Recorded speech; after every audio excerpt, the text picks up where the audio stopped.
What's up, y'all? Welcome to the Shontavia Show, where my goal is to help you start a business based on your life's vision. This ain't gonna be your daddy's business advice. I'm laser focused on entrepreneurship in the 21st century, vision, and breaking the traditional mold. If you can get with that, you can get with me. Be sure to visit Shontavia.com for more episodes, blog posts, and other content. Thank you for listening. The show starts now. Hey y'all, welcome to the Shontavia Show. This is Shontavia, and I'm here to help you create a business that supports the life and vision that you want for yourself. So today's episode is about one of my favorite topics, and it's going to sound like such a nerd thing, but one of my favorite topics on the planet is trademarks.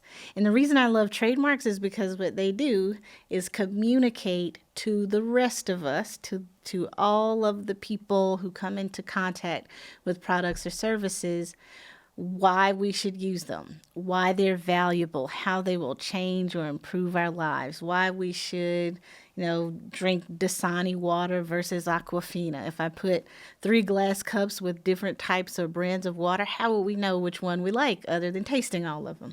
And we know because of the trademark, because of the branding, because of the reputation, the trust, the relationship that companies, brands, and entrepreneurs are creating for their products. And that's cool to me because I care a lot about relationships.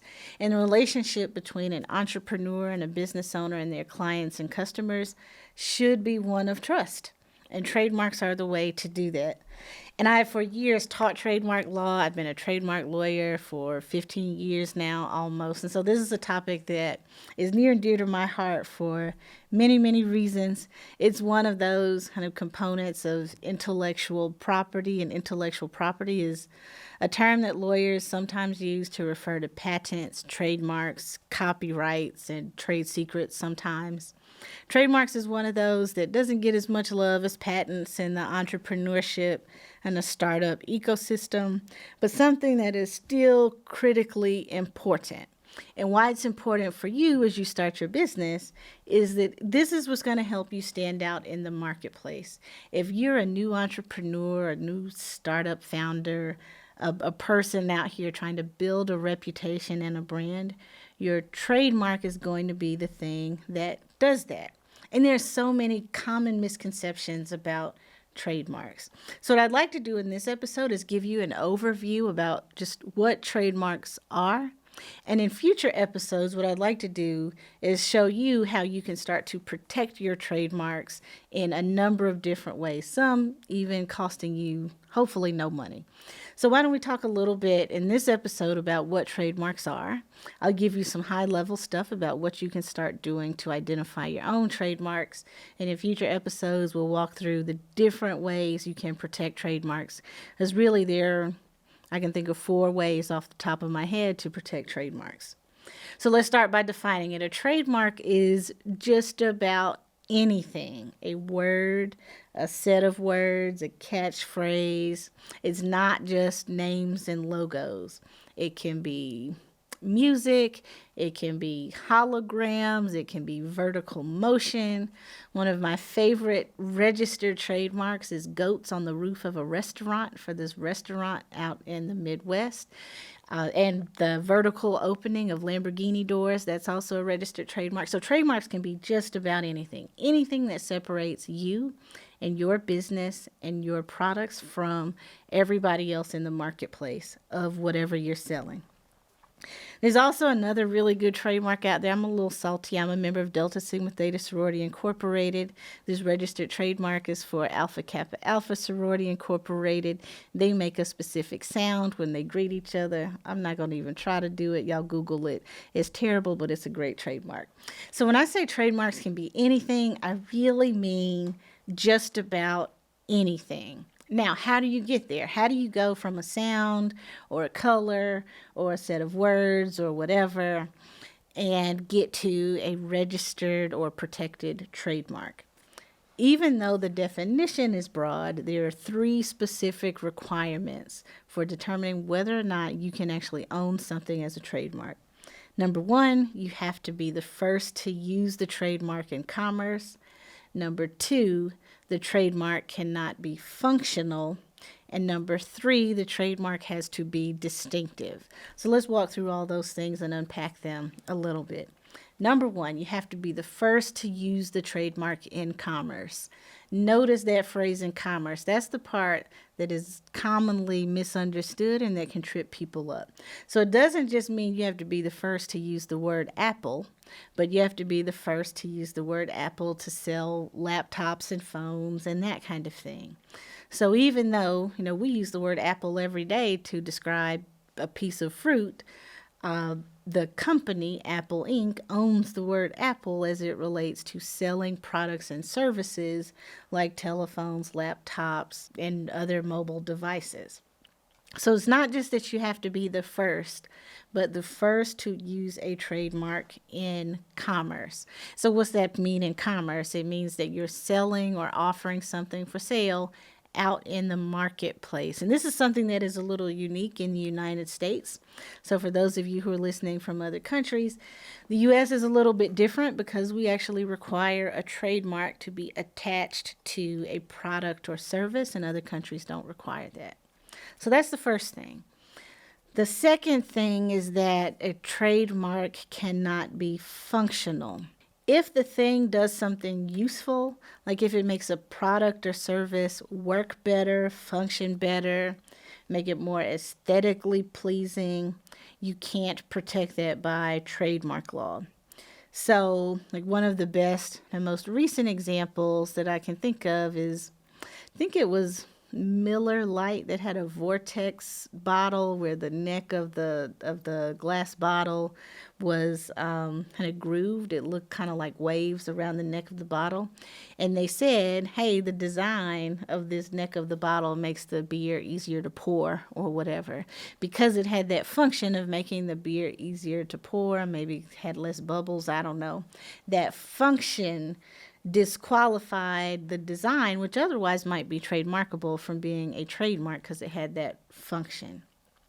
So again, trademarks can be just about anything, including designs, but it can't be functional. And that's where you get into, some of the more gray areas with trademarks, when you have things that might also be considered design elements with functional elements, because if they're functional, you can't have a trademark for it. Third, and this is where most trademark lawyers spend a lot of their time, a trademark must be distinctive. And there are 4 relatively blurry at the edges categories of what it means for a trademark to be considered distinctive. Those 4 categories are arbitrary and fanciful trademarks, suggestive trademarks, descriptive trademarks, and then there's a generic category. And if something is generic, it is not protectable as a trademark. So the worst kind of name you can adopt for your product or service is something that is generic. So like using the word apple to sell apples. So if you are founding an Apple company and you want to call it the Apple Company, that would be considered generic and not protectable as a matter of law. So that first category, generic, is what you don't want. Now, you will probably get into some tension if you have a marketing person or a person who's going to help you with your branding, because that is oftentimes what, marketing and advertising folks like to see, because you're communicating what your thing is so that the public doesn't have to guess and figure it out. So there's a lot of stuff to balance, because on the one hand, particularly if you're new and unknown, you want to communicate what you're doing so that people know what you're doing, what you're selling, and they can make quick decisions about whether they need it. If you make up a word, it's way harder to build that consumer relationship, that customer-client relationship and reputation. But generic stuff, you don't want to choose. Descriptive designations can be considered trademarks if they have something that lawyers call secondary meaning. And that's just basically like a fancy way of saying you have a reputation with that word for selling whatever it is you're going to sell. So descriptive trademarks identify characteristics or qualities of a product or service. So some examples might be like quick print. It says it's a printing service. It describes it as being quick. These are also the types of words that marketing folks like you to use because you're describing what your stuff can do. But the descriptive trademarks are a little bit more difficult in terms of getting trademark protection because you can only protect it if it's acquired that secondary meaning. So you already have to have built a reputation. And to identify something as a protectable trademark, that means you actually, if it's a descriptive mark, you actually have to have been out there building a reputation for yourself with that name. And if you're a new entrepreneur, if you're a new startup, if nobody knows you, you don't have that reputation. So it's harder to say you have built secondary meaning in something when you haven't, been out selling it very long or much at all. So descriptive trademarks are great marketing tools, but again, it can only be a protectable trademark, something you can own if it's acquired that secondary meaning, if you have that reputation.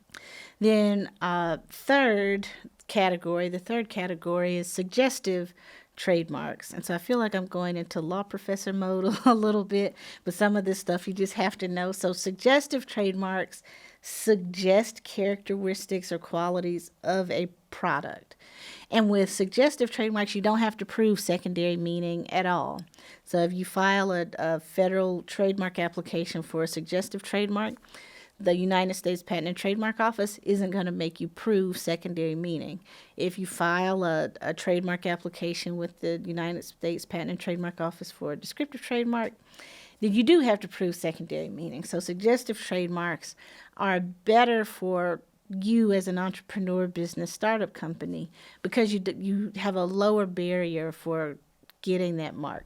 And then the final category is something called arbitrary and fanciful trademarks. And these are the strongest trademarks from a legal standpoint. So I used Apple as an example earlier. An arbitrary trademark would be taking a word that already exists and using it in an arbitrary way. So like using the word Apple, which is a word that's been around since the beginning of time, and applying it to laptops. Using the word Apple is an existing word. Using it to laptops, there's no connection between apples and laptops.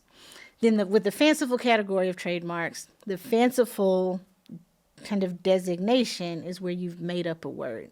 So words like Xerox, so the Xerox company made up the word Xerox. Kodak made up the word Kodak. And so doing that is also a way to get a really strong trademark out the gate because you've made up a word. But the challenge there is you made up a word and nobody knows what it is. So you'll have to do a lot of work on the back end of marketing and explaining to your clients and customers, this is who I am, this is what I'm doing, and this is what this word actually means. So those are all the requirements for trademarks. You have to be the first to use it in commerce. The trademark cannot be functional, and it has to be something called distinctive, and distinctive has those 4 categories that I just mentioned. Generic words and phrases, never trademarkable. Descriptive designations, words, phrases, logos, symbols, whatever, songs, whatever, have to have secondary meaning. Suggestive trademarks, arbitrary and fanciful trademarks don't need secondary meaning. They're pretty strong trademarks right out of the gate, but you will have to balance some of that marketing stuff with how you're going to communicate with consumers and educate consumers about your products and services. So at a very high level, that is fundamentally what you need to know. But then the next question is the question everybody always has, which is, how do I go about protecting this stuff? And bigger picture question, how much does it cost? So the how much does it cost question is so deep, it requires probably its own episode. Attorney's fees in general probably require their own episode. But let me just tell you a couple of things about trademarks really quickly. So first, common law trademark protection. Second, state trademark protection. Third, federal trademark protection. And then fourth, there's some international options too. Those are the ways in which you can start to establish and lay claim of ownership in your trademarks, in that word, phrase, symbol, color, song, vertical motion, whatever that you're using to identify yourself in the marketplace. And I'll do future episodes that fully run through all these things. But one of the things people don't know is that with common law trademarks, that starts automatically. You don't have to pay a lawyer. You don't have to register anything.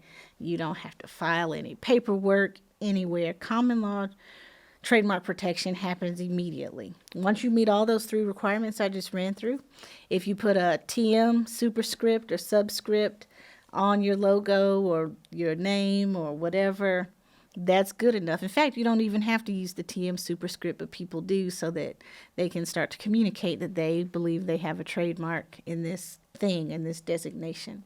So at minimum, you can start claiming common law trademark protection for whatever the thing is that you're using to identify and distinguish yourself in the marketplace. State trademarks and federal trademarks are a little bit more complicated because they do require you filling out an application of some sort and filing it with somebody. So with the state trademark in particular, every state is a little bit different. If you go to my website at shontavia.com, I've actually written about where you can find the Secretary of State in your specific office and what types of things they do. So most Secretary of State's offices have like a 1 or 2 page form you fill out. It might be $10, it might be $100 or $200. It's probably more like $10 or $50 for most states. File an application with the state and you have trademark protection in that state. Federal trademark protection is a little more expensive, a little more detailed, because you get protection in all the United States, states and territories. They're a little bit more complicated. Most times when you're going to a lawyer and saying, hey, I want to trademark something, I want to get a trademark for something, and they charge you, probably a few $100 to a few $1,000. This is what they are getting for you, a federal trademark. You can find that application at uspto.gov. But at any rate, doing that gives you protection across all 50 states and U.S. territories. And it is pretty complicated. We'll talk about that a lot more in future episodes. But do realize that, there are multiple ways to protect the trademarks that you want to use in your business. Thank you so much for listening to this episode of the Shontavia Show. If you enjoyed this episode, please be sure to like, subscribe, and leave a comment wherever you're listening. You can find me on social media everywhere, Facebook, Instagram, Twitter, LinkedIn, and wherever else at Shontavia JESQ. You can also visit me at shontavia.com to find a transcript of this episode, along with other show notes. While you're there, please be sure to subscribe to my email newsletter. The information shared in this podcast and through my other platforms is designed to educate you about business and entrepreneurship, and I love to do this work. While I am a lawyer, though, the information I provide is not legal advice and does not create or constitute an attorney-client relationship. The Shontavia Show is a Leverage Incorporated original. The show is recorded on site in South Carolina and produced at Sit and Spin Studio in Greenville, South Carolina. Original music and sound design is by Matt Morgan and Daniel Gregory. Mixing and mastering is by Daniel Gregory. And the video is by GVL Media.